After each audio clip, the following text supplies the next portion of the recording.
and welcome to The German Guy Reviews. I'm the German Guy. Michael Ende doesn't need an introduction. But just to be sure, he was born during one of the darkest times of history, got displaced because of the war, and eventually received a letter by the same government responsible for it all, asking him to defend the home front. But he tore that letter apart due to the fact he wasn't a big fan of the regime, as his father also was an artist whose creations were classified as degenerate. Would you like to participate in your own oppression, pretty please?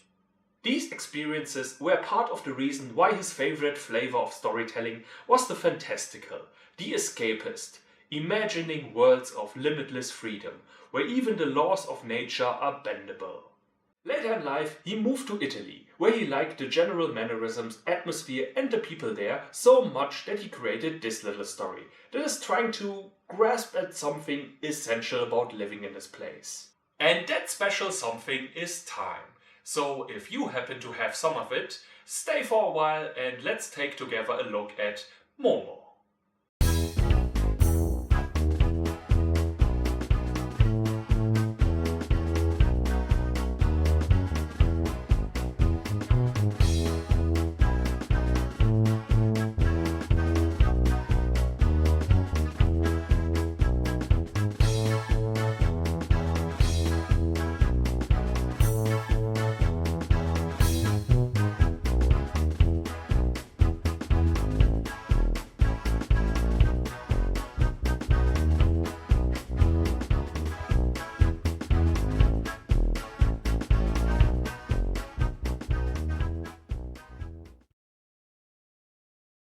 We begin the movie with a cameo by the author himself, playing a passenger on a train. A guy walks in and asks him if he likes to hear a story. Well, too bad, he's going to tell it anyway, and he's going to tell it as if it has yet to happen in the future. You see, I am part of a religious cult that believes that time doesn't move forward or even exists. Would you like to hear more? One trick is to tell them stories that don't go anywhere. Like the time I caught the ferry over to Shelbyville, I needed a new heel for my shoe. So I decided to go to Morganville, which is what they call Shelbyville in those days. So I tied an onion to my belt, which was the style at the time. Now, to take the ferry cost a nickel, and in those days, nickels had pictures of bumblebees on them. Give me 5 B's for a quarter, you'd say. Now, where were we? Oh, yeah. The important thing was that I had an onion on my belt. You could say he's going off the rails on a crazy train. Oh boy. We then get a quick introduction to a small Italian village and its citizens, who are very, very Italian. By which I mean, I can't tell if they are having a normal conversation about the weather or if they are close to a fist fight to the death. Oh, so you don't like my bolognese? Fair enough. Vendetta! Vendetta! Vendetta! Farfalla! Farfalla vendetta! Farfalla vendetta! Seriously, I think when an Italian gets his hands broken, he is considered having a speech impediment. We meet Beppo the street sweeper, who finds a little girl hiding in a hole in the wall, and takes her in. She is dressed in rags, going by the name Momo.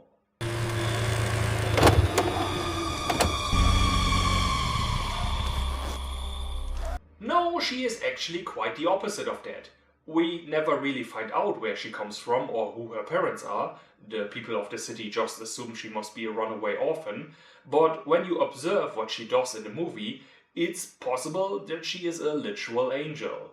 She brings mute birds to sing, turns a play session with other kids into the greatest adventure ever, and makes others happy and solves conflicts just with her presence.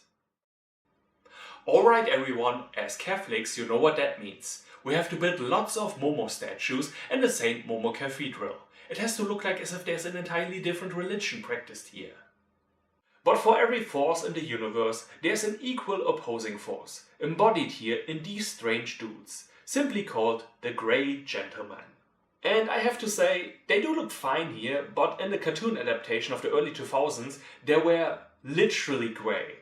I mean, I guess they went with normal skin because grey paint would have been too much on them. But I mean, you could have done it like the 1984 Apple commercial. Make them look lifeless, hollow on the inside. So, what are they about? Well, we see them in action first time when one of them goes to the local barber, telling him he would like to make a few simple calculations with him. He asks him a couple of questions. How old he is, what he does every day, and makes some very bizarre claims. Basically telling him he's not using his time meaningfully. He spends so and so many hours, minutes, seconds every day on pointless things. Talking to his mother that can't hear so well, going to the bar to meet friends, sleeping. Imagine how much work he could do if he cut back on all of those things. Well, that's what they are here for, he says. He is a representative of the time bank. A deal with them means to save time. Well, that's fantastic. A really smart decision, young man. We can put that check in a money market mutual fund. Then we'll reinvest the earnings into foreign currency accounts with compounding interest, and it's gone. You know what the sad part is? I can actually buy that if there was somehow a way to reconfigure time and space, it would mainly just be used to generate more profit. And so the people of the town start to become unpleasant and unkind. Always in a hurry, always thinking about how to get more work done and save time. However, Momo counteracts this, which the grey men do not appreciate at all. So one of them is sent to bribe her, bringing her a mountain of perfect little dolls to play with, saying with this many toys she doesn't need to ever go outside or interact with other people ever again. Switch those dolls out for video games and you got a deal. Momo asks why she should ever let go of her friends, why the man would even ask such a thing, and wonders if he has no one that he cares about, and in doing so uses her powers of pure goodness on him, which makes the man of grey give away the whole game. They are not saving people's time, they are stealing it for themselves. They will trick all of mankind, and they will consume and consume and consume until all time and the entire world is theirs. Also, we offer a guaranteed 30 years mortgage deal. Knowing this now, Momo decides to organize a citywide demonstration against the time bank. Surprisingly, none of the adults believe their children when they tell them that demonic bankers have come to take away their freedom. And that is them behaving this way without an internet connection. You know the people who believe there are secret codes hidden in cornflakes? That's them in 30 years. Anyhow, revealing the truth to a little girl has some serious consequences for the grey guy. He is ordered to appear in front of the court of the grey gentleman. It is here that we learn that the grey gentlemen are indeed not even human.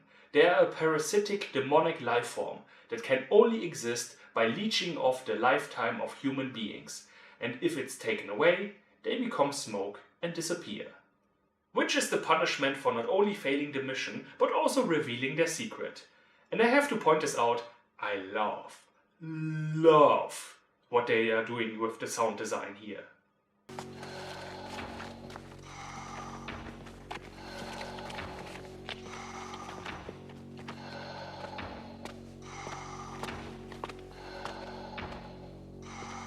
It not only keeps in line with the theme of their appearance as these guys who are constantly chain smoking, but listen to the breathing itself. Normally you would breathe in and out like this. But this breathing is off by half a second, emphasizing how the grey gentlemen are beings that consume time rather than really using it. After the execution, the grey gentlemen decide to take care of this problem once and for all. However, Beppo's street sweeper saw the whole thing and runs to his friend to save her. The full might of the grey man is sent on the city, including this weird surveillance network operated by the men in suits playing life-sized whack-a-mole. I really miss weird Super Mario Party-esque game shows. There are worse ways to spend your Saturday nights.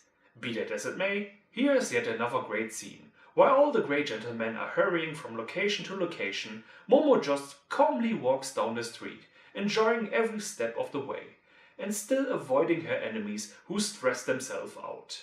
It's a great way of visually showing the audience the moral philosophy the story is trying to convey. But more on that later. It then gets weirder. A lot weirder. Momo breaks out of reality through the barrier of existence itself, in glorious 80s fantasy movie greatness. She then meets Master Horror, the Time Lord.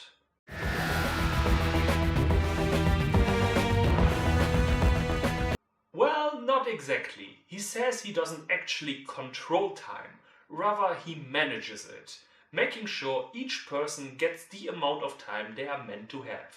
He also shows little Momo what the grey men are really after. A flower that grows inside every heart. No, no, no, Tetsu Nomura, no, down, down, down boy. This flower is a manifestation of the combined amount of time every man, woman and child has. When the grey men take it out, they use the leaves to roll their cigarettes with. Shorty, I know you ain't driving without no papers. I got papers, blunts, bongs, all the ingredients to make a high nigga pie. Master Horror then sends Momo to sleep for a year, as the time for the fight is not right yet. After 365 days, the little girl wakes up in a dystopian future. All her friends and the people of the town are now ruled by the Grey Gentleman. Even Beppo's street sweeper made a deal with them, after being told that if he gives them 100,000 hours, they will give her back to him. And this is another tiny but awesome detail. Considering how old Beppo is, there's no way he could ever give them that much time. It's a classical deal with the devil where you can only lose. The Time Bank has accomplished all of its goals. The town, and presumably the entire world, is one big giant grey blob, geared entirely towards the purpose of efficiency. How are they the bad guys? Steel. Stone.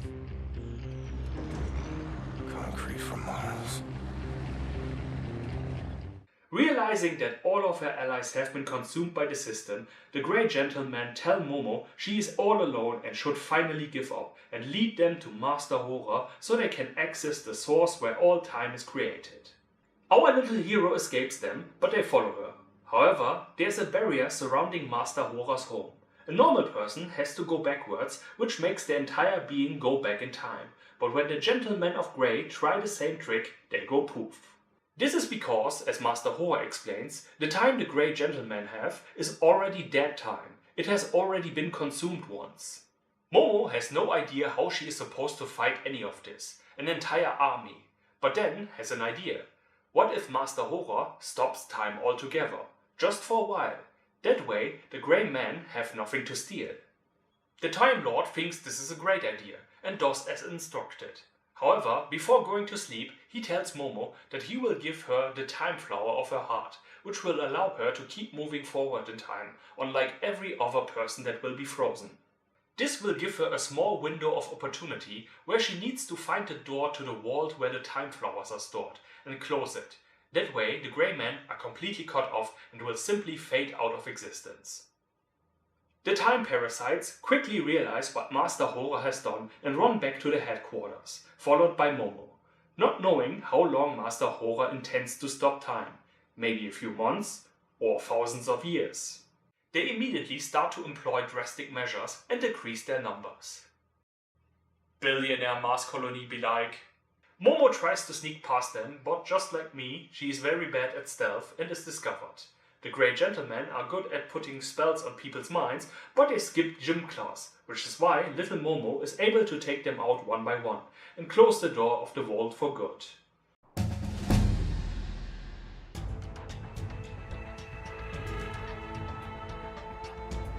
And so the story ends with all the people having been freed from tyranny.